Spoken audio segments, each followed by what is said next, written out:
درود و رحمت و برکت خداوند در خاندان هر یک و یک ما و شما. ثنای حمد بی پایان خدا را، درود بی عدد مر مصطفی را.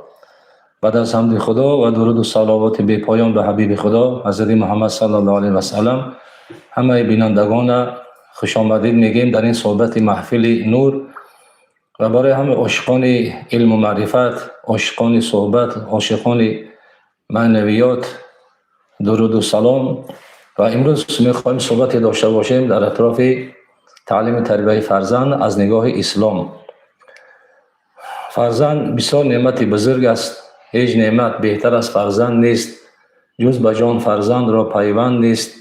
زنده از فرزند گردد نام مرد، تازه از فرزند گردد کام مرد.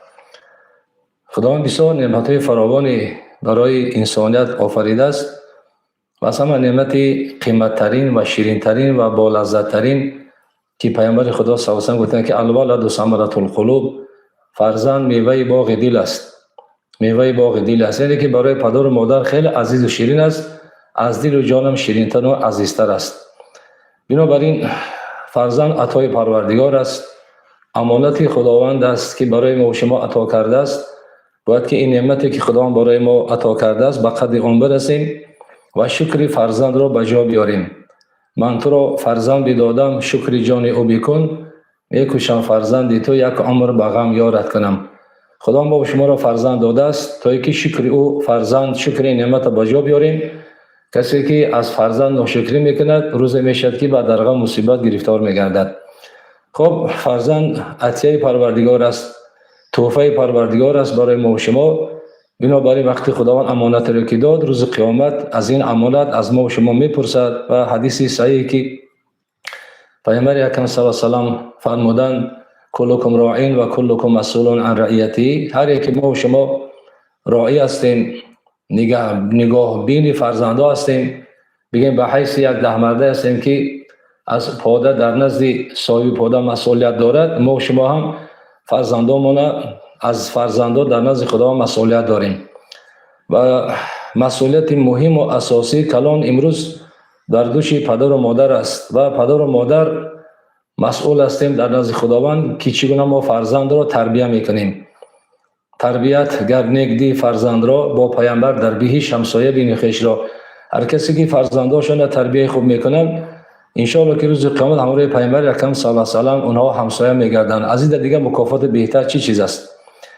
و خداوند در سوره تحریم آیه 6 میفرماید که اعوذ بالله یا ایها الذین آمنوا قوا انفسکم و اهلیکم نارا، ای کسانی که ایمان به خدا دارید، قوا انفسکم، اول نفسها جانهای خودتان با طاعت عبادت و بندگی، و اهلیکم، اهل بیت خاندانتان از آتش دوزخ نجات بدهید. همینجا حضرت عبدالله بن عباس و اهلیکم ای بالنصح و تعدیم میگد، با نصیحت های خوب و با آداب نکو فرزندانتان تربیت کنید که از آتش دوزخ اونها را نجات بدهید. و آتش دوزخ بسیار جای سوزان است، اما در دنیا هم حالت‌هایی است که با جای سوز و گداز فرزندان است. یعنی که با آداب و اخلاق نکو فرزندان را اگر ما تربیت خوب بکنیم، اونها را هم در این دنیا از آتش و در آخرت از آتش دوزخ میتونیم که نجات بدهیم. یعنی که با نصیحت و آداب نکو، ادب آموز آن ادیب کو، ادب از حضرت خدا آموخت، بر کسی خوان سبق که در همه حال سبق از لوح کبریا آموخت. حضرت حسین واسکاشفی میفرمایند که ادب اصلی آموز از ادیبی که ادب از خدا آموخت. یعنی که ادیبی که پیامبر اکرم صلی الله علیه و سلم است و ادب از درگاه خداوند آموختگی است. بنابراین ما و شما باید که پیروی با گفته های پیامبر اکرم صلی الله علیه و سلم عمل بکنیم تا اینکه فرزندانمون خود ما رستگار بگردیم. حکیم فردوسی، خدا اون کس رحمت کرده باشد، شخصیت بسیار بزرگ هستند، همه میشناسیم. بسیار سخن زیبا دارند در شاهنامه‌شان که گر تو را دانش و دین رهان درست، ره رستگاری بباید جست.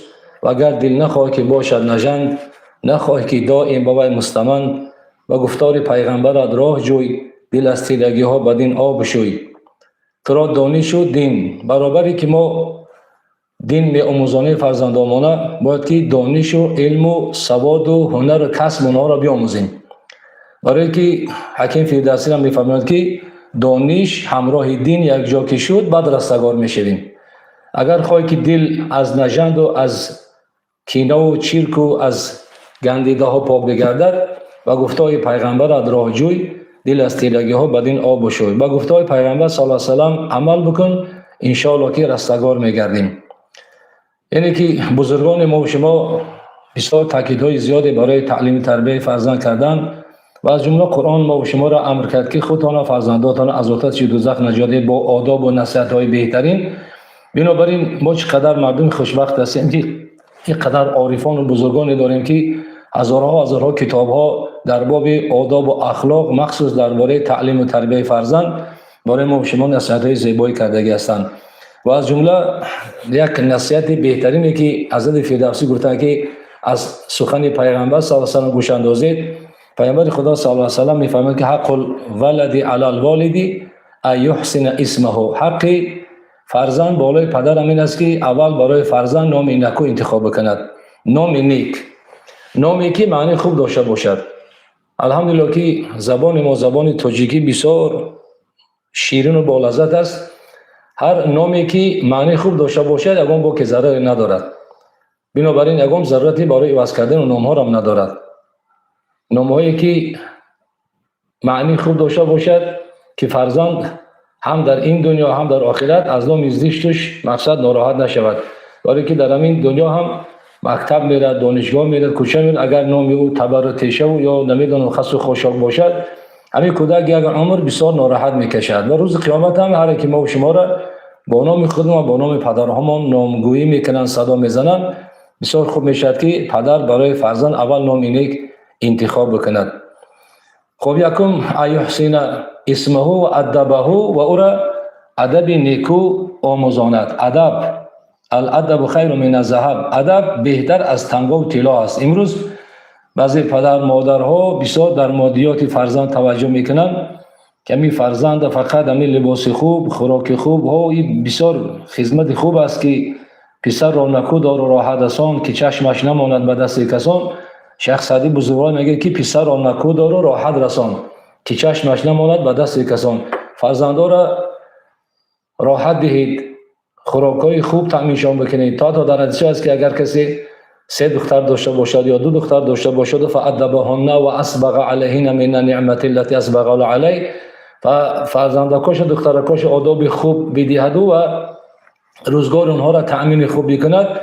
کان اللهم ایمانة و میسرة من النار الی الجنة. روز قیامت همه فرزندها سبب نجات پدر و مادر میشوند از آتش دوزخ. یعنی که فرزند چون با اندازه امکانات باید که لباس خوب و خوراکای اینها را تامین خوب بکنیم که چشمش نماند به دست کسان. وقتی که کوچه برآمد یا کسی دید که لباس خوب دارد یا خوراک خوب میخورد، حواسش در او نرود.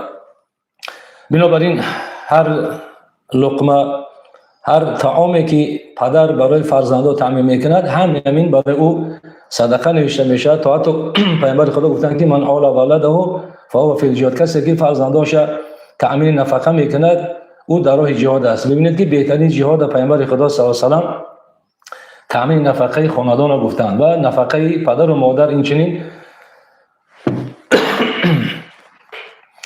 برای ما ثواب بسیار بزرگی دارد. و پیامبر صلی الله علیه و سلم در حدیث ما گفتند که اذا انفق الرجل علی اهله یحتسب فهو صدقه.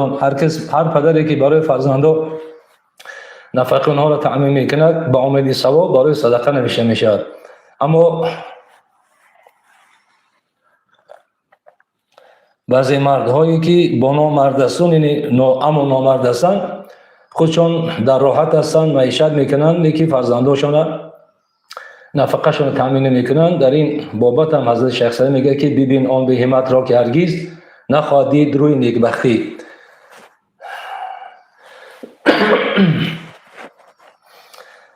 کسانی که بدبخت میشوند خودشان در راحت هستند، در معیشت هستند، اما زن و فرزند بگذارن به سختی. اما زن و فرزند در ترک میکنن یا دنبال زنی دیگری میشن یا نمیدونم مهاجرت میرن 10 سال و 15 سال از زن و فرزند خبر نمیگیرن. این نشانه های کمال نامردی است.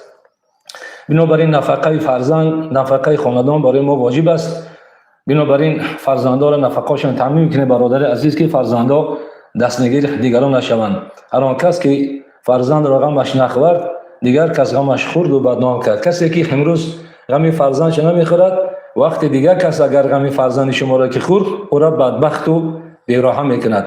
اگر زن باشد، دخترک باشد، وقتی که گروه های بدرفتار را که آمیخته می شود، دخترک که زود بی‌رحم میکنند و گمراه می شود و در راه بد می رود. اگر پسر باشد و اگر در خانه زندگی تنج نباشد، مسئله اقتصادی، می‌بینید که بگم گروه های اوباش و دوست همراه می شود، آینده خودش برباد می‌دهد. بنابراین وظیفه ما پدران این است که فرزندان خوب تأمین نفقه روزگارشان کنیم که فرزندان محتاج دیگران نشوند. خب اول نام نکو گذاشتن برای فرزند و ادبان اونها را ادب نکو آموختن و ایعلمه الکتاب و او را علم و دانش آموزانیدن است. یعنی که پدر و مادرها باید که مانع نشوند که فرزندان علم آموزند یا مکتب روند. کسانی که مانع علم و دانش فرزندان میشن، اینا برای فرزندانشان بسیار خدمت خسارانه میکنند. بزرگ گفته است که در حال نیکخواهی فرزند را همیشه آموزش برادر، قرآن و خط و پیشه بخشید.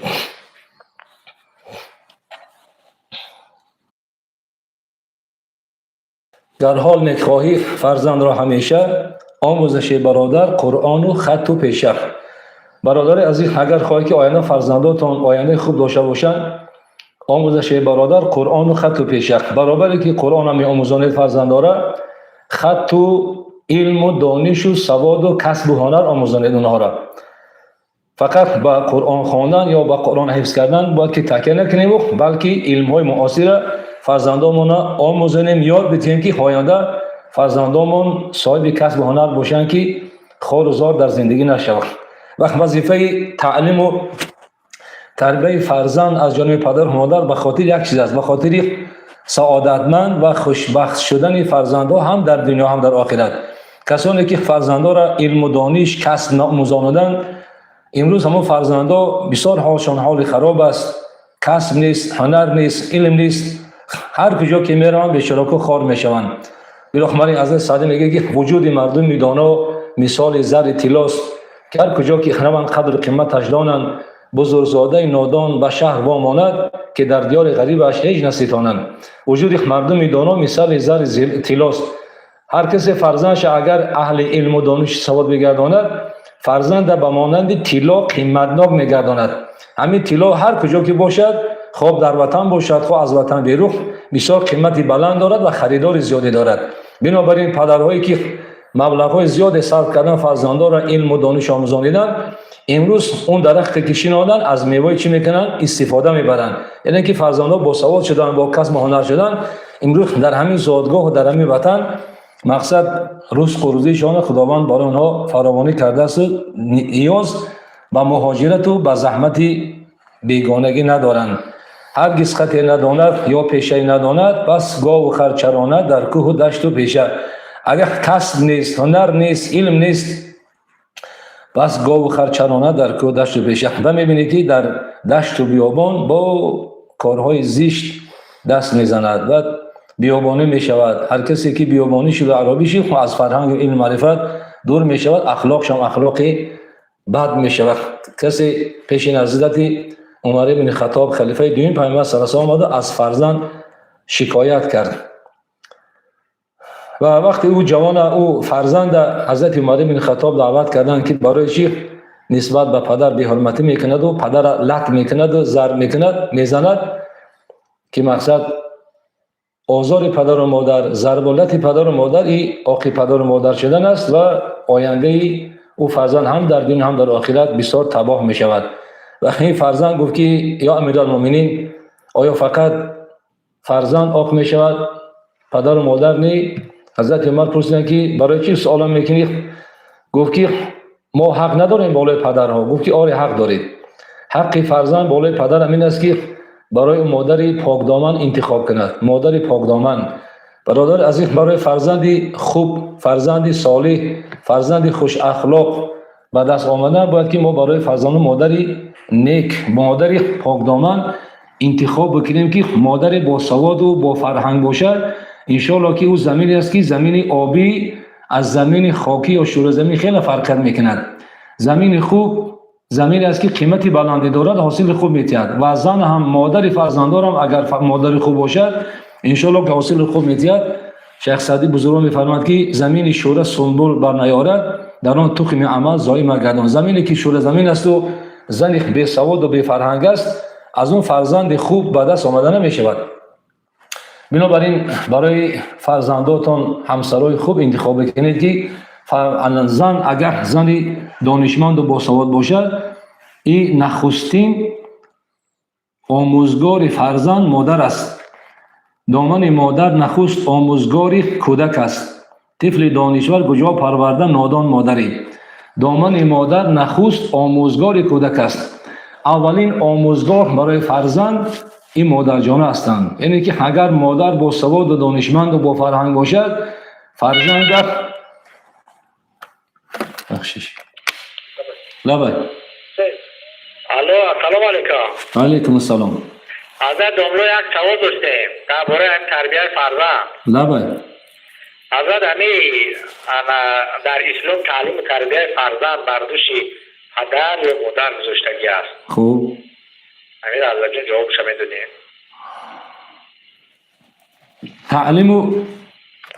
تعلیم و تربیت فرزند همین سخن درباره همین است. اولین آموزگار فرزند ما گفته مادر است و پدر است، یعنی که والدین.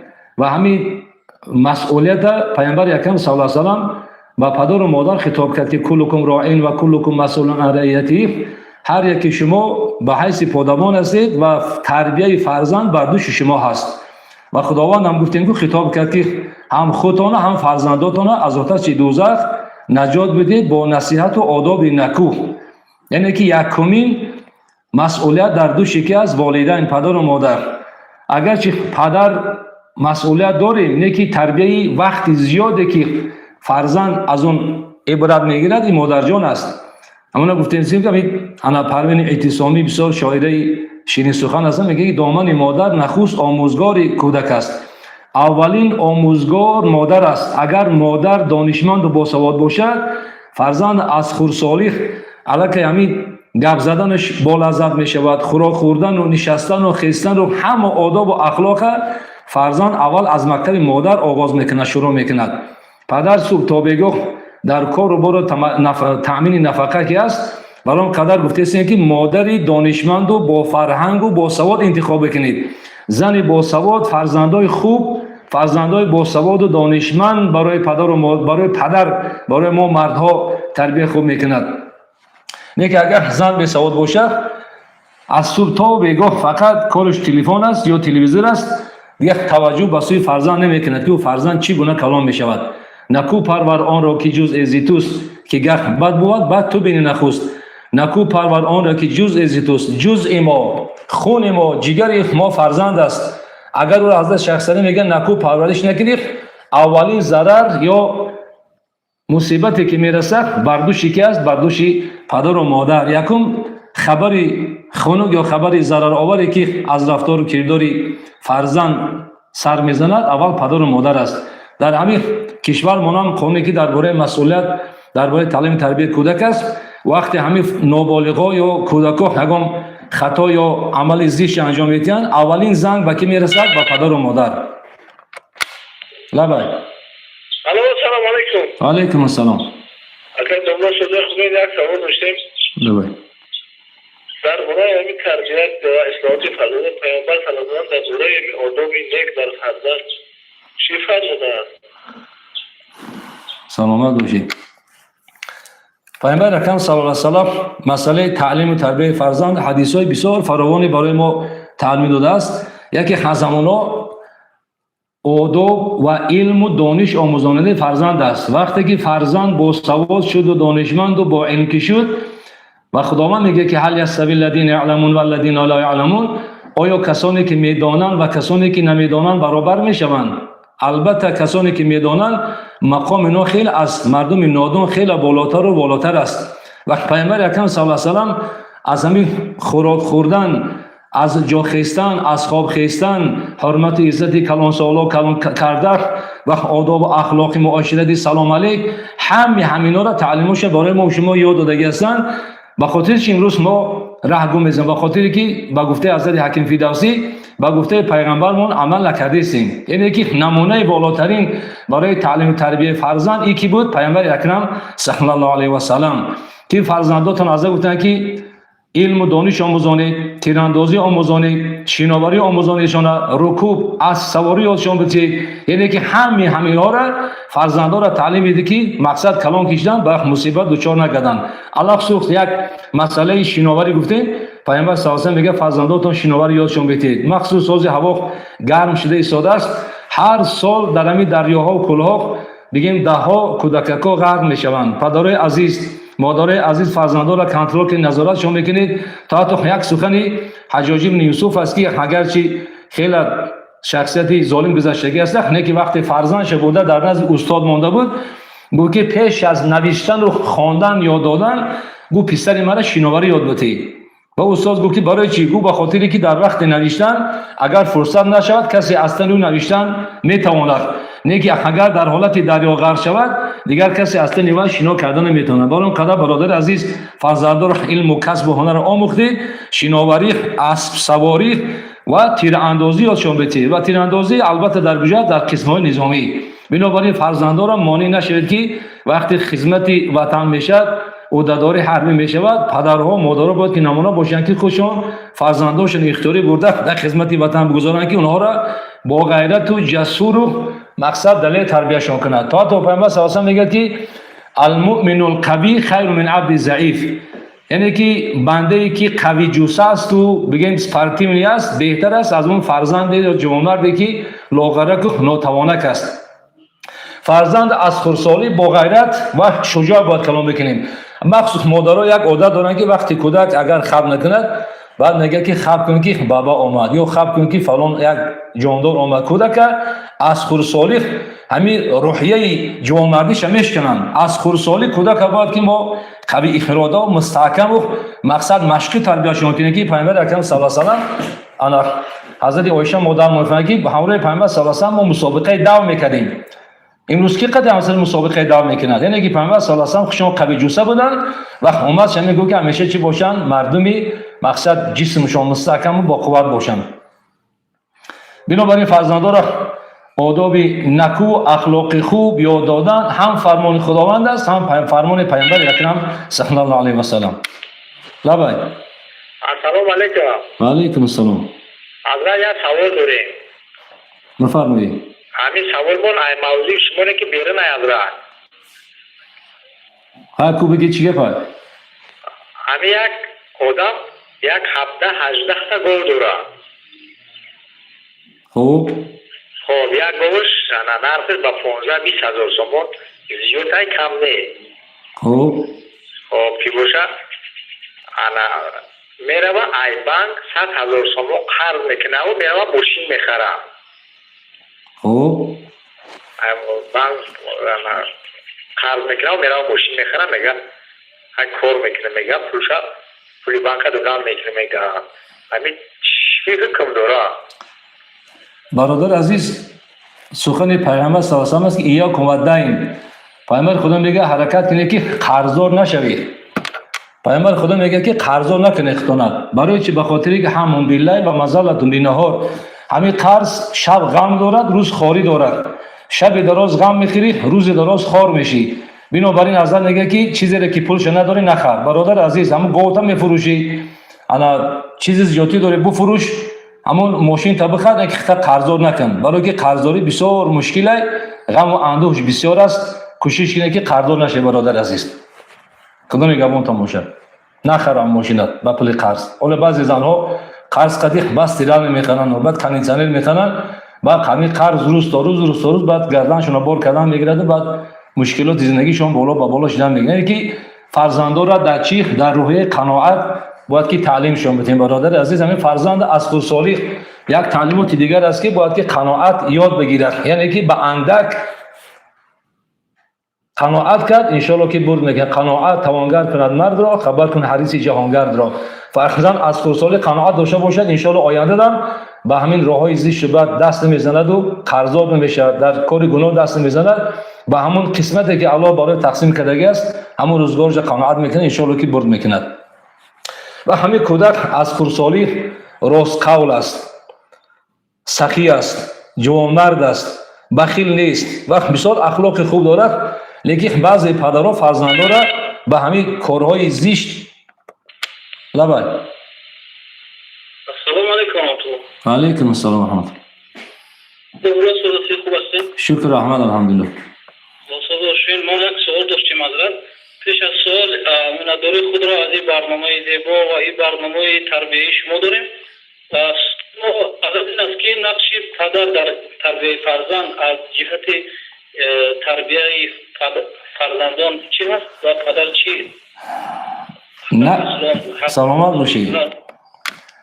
نقش پدر در تربیت اخلاق فرزند خیلی بزرگ است. اگر پدری خوش اخلاق و نیک رفتار باشد، فرزند تقلید بر رفتار و کردار پدر و مادر میکنند. اگر پدر و مادر اخلاق خود داشته باشند، اما حدیثی که پیامبر هم میگه که کل مولود یولد علی الفطرتی، هر یک فرزند در ایمان فطریش تولد می شود. بعد پدر و مادر را به این و اون و کدام رویه که باشد میبره میرساند. یعنی که فرزند از خردسالی به پدر و مادر تقلید میکنه. اگر پدر جوانمرد و پدری بهترین باشد، فرزند از او آداب میگیرد.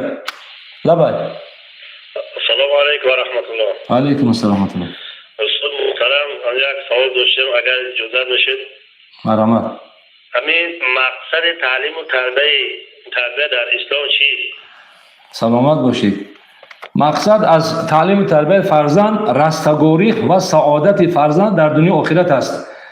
همین هر یک پدر و مادر آرزو دارد. مقصدش همین است که فرزند ما تعلیم دیم و را آداب نکوتیم که در دنیا و در آخرت مقصد سعادتمند خوشبخت باشد. همه به خاطر همین است.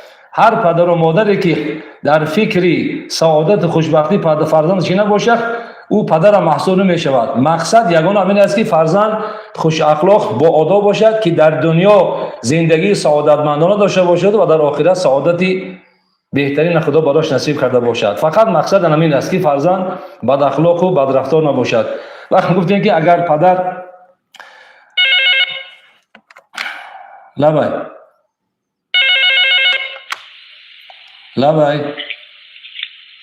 الو سلام علیکم رحمت الله. علیکم السلام رحمت الله. الو لبای گوش کردی سمتن گپ زنی برادر. الو الو اومده است. یا سوال هست، سوال دارم امروز سوال می‌کنم. گپ زنی. نقش مادر در تشکل شخصیت کودک چگونه است؟ نقش مادر، دامن مادر نخست آموزگار کودک است. طفل دانشور کجا پرورده نادان مادری. نقش مادر همین است که اگر مادر با دانش و با سواد و بسیار ملکه زیبا داشته باشد، فرزند بسیار فرزند بهتری و فرزندی والاترین می شود. اگر مادر بی سواد و بی معرفت باشد، فرزند بد اخلاق می شود. لبای الو لبای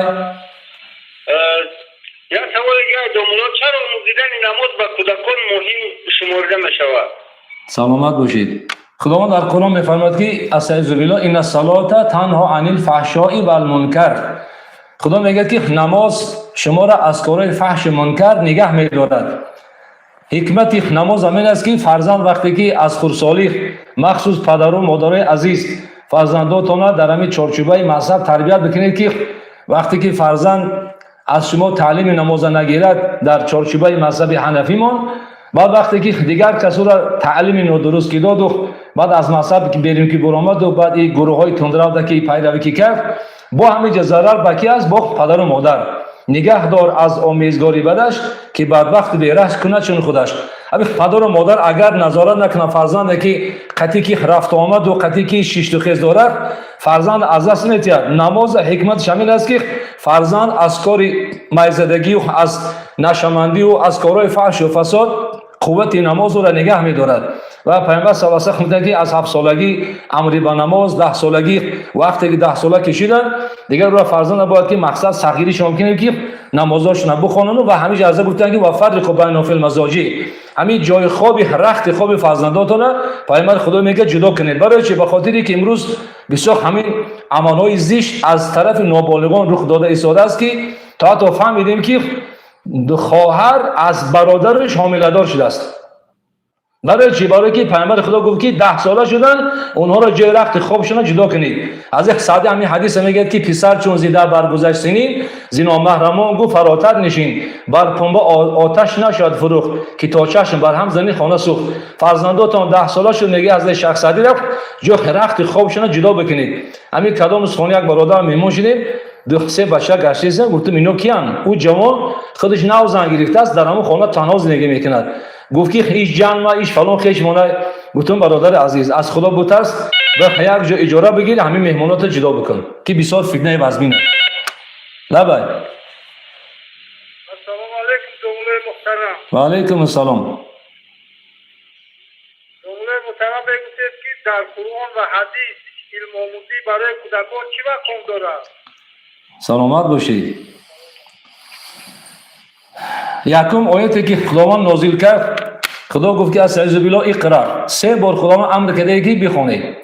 خب پیامبر خدا گفتن که اطلب العلم من المهد الی اللحد، علم آموزید از گهواره تا لحد، یعنی که فقط برای کودکان نیست. وقت ما کلان سالان هم باید که هر بیگاه یک کتاب عرفانی گرفته، یک کتاب آداب و اخلاق، قرآن، حدیث، حکمت ها بالای میز خوراکخوری ما باشد که هر بیگاه یک حکمت، یک آیت، یک سخن پیغمبر ما همراه فرزندان ما صحبت داشته باشیم که نخستی استاد مادر است، پدر است. اگر ما فرزندان را تعلیم و تربیت خوب نکنیم، لااقل درباره احترام پدر و مادر، درباره حلال و حرام و یک کلمه آسانتری که اوبال ثواب است، اگر ما فرزندان اگر تعلیم یاد ندیم، دیگر هیچ کس اصلا ما فرزندان را غمش نمیخورد. وقت پیامبر خدا گفت که اطلب العلم ولو بسین، علم آموزید اگرچه در چین باشد. این حکمت و بزرگی سخن پیغمبر صلی الله علیه و آله که امروز همه مردم رفته از خطای از چین علم آموخته ایستادن. لبای سلام علیکم. علیکم السلام. یامو یکی نه یا کنه؟ بله بخشی مستقیم است. تنیم در وجه همی برای بلوگیو اون صحبت بلوگ خوش شاید میکنم یا خیلی نمی کازینو نمیشه ما عادت میکنیم مگر خود کار میکنیم برای من صحبت میکنیم. خب برادر عزیز همه بلوگی را وای که نمیدونم وقتی همین سخن لغو بی معنی است والذین هم عن اللغو معرضون، هر چیزی که برای شما نه فایده دینی تون است نه فایده دنیوی برادر گوش نکنید. هر چی که حکمت است برای شما منفعت دارد از همه بآموزید. مخصوص امروز مردم بسیار همین شبکه اجتماعی دست میزنن، امروز بجای پدر و مادر فرزند را تعلیم دادن، امروز شبکه اینترنتی فرزندان را بیراه کردن. برادر عزیز اما اینترنتاتون تلفناتون کنترل کنید، هر بیگاه نماز شام تلفن از دست فرزنداتون جمع کنید بگیرید. هر کسی که امروز برای فرزندش اسمارتفون یا تلفن اینترنت تحفه میکند، این خدمت خیرسانه بدترین برای فرزندش میکند.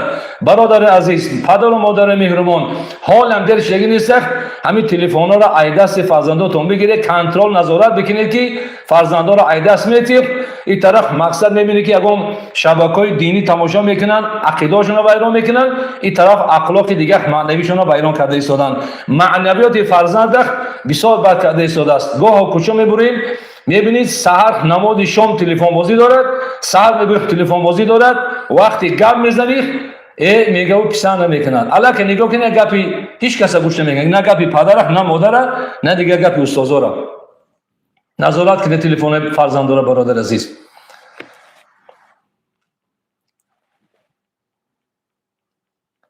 برادر عزیز نسبت به فرزندان مهربان باشید، دلسوز باشید، نمونه عبرت باشید که همین فرزند از ما عبرت بگیرد. خب میراث پدر خواهی علم پدر آموز، وین مال پدر خرج کرد توان به بدرست. از یک سالی میگه که میراث پدر خواهی علم پدر آموز. لیکن افسوس که امروز پدری که علم ندارد، کسب ندارد، همین فرزند چی چیز از او پدر یاد بگیرد. بعد همین سخن دیگر میشه میراث پدر خواهی و میگه پولای پدر دوست. و میبینی که پولای پدر رو میدزده فقط عیش اشتت خدی مشغول میگردد. بنابراین برادر از یک فرزندا را اخلاق نکو دادن یک طرف است، لیکن معنویت اونها را بلند و برداری پلمس شون نکنید. وقتی بسیاری بعد پلمس که کرده فرزند ما از دست میدهیم. بیاموز پروردگار دسترنگ و اگر دستداری چی قارون بگنج، اگر چی به مانند قارون گنج و مال و ثروت داری، بیاموز پروردگار را دسترنج. فرزنداتان همیشه کسب و هنر آموزانید. امروز پگاه تعطیل تابستان آغاز می شود. برادر عزیز، مادر مهربان، فرزنداتان حتما برده اگر خواهر باشد در پیش یگان دوزنده، در پیش یگان پزنده یا یک کسب و هنر یا کورسایی که برای مقصد همشیره شفقت شدن اونها را تعلیم بدید، یاد شما بدید که آینده در کارشان می شود.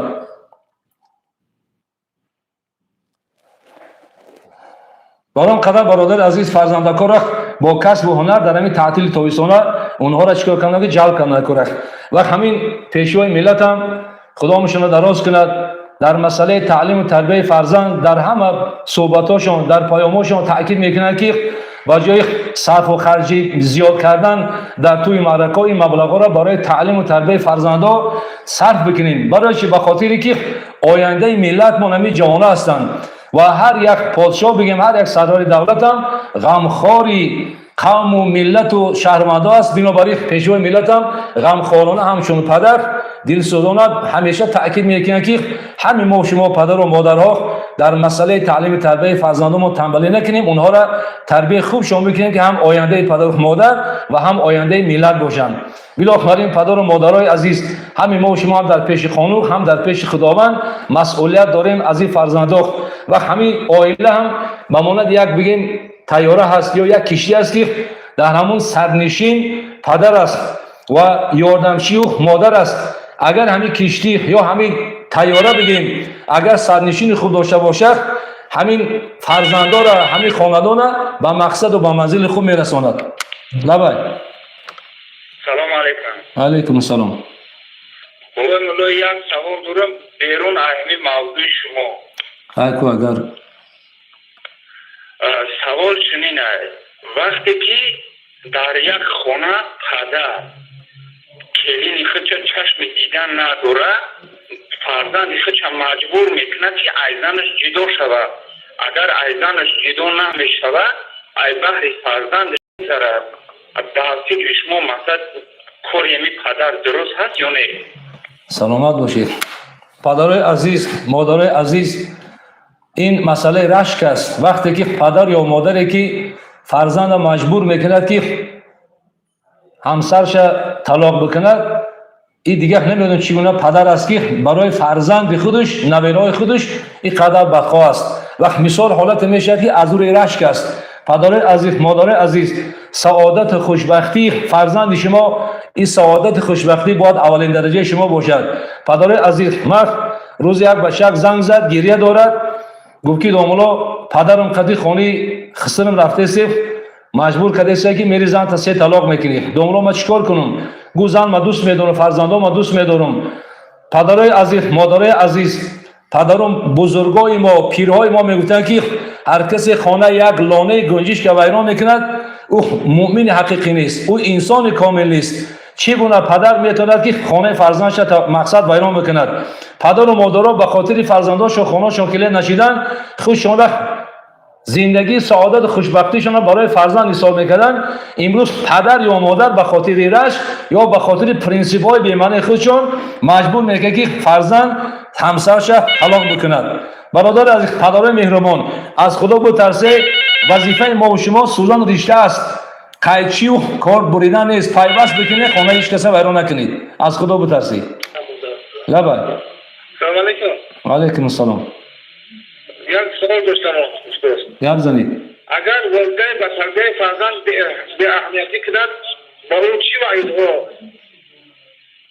نازل شده؟ سلامت باشید. پدر و مادری که نسبت به تعلیم تربیت فرزند توجه نمیکنند، اولین مصیبت و ضرر بالای سر شما بیاد. یعنی که فرزندی که تربیت و اخلاق خوبش که ندادید، وعید در همین دنیا همین است که وقتی فرزند نشمن میشود یا دزد میشود یا آدمکش میشود یا اون گروه تروریستی شامل میشد و زندانی میشود، یکم جبر و مصیبت و غم بالای پدر میمیاد.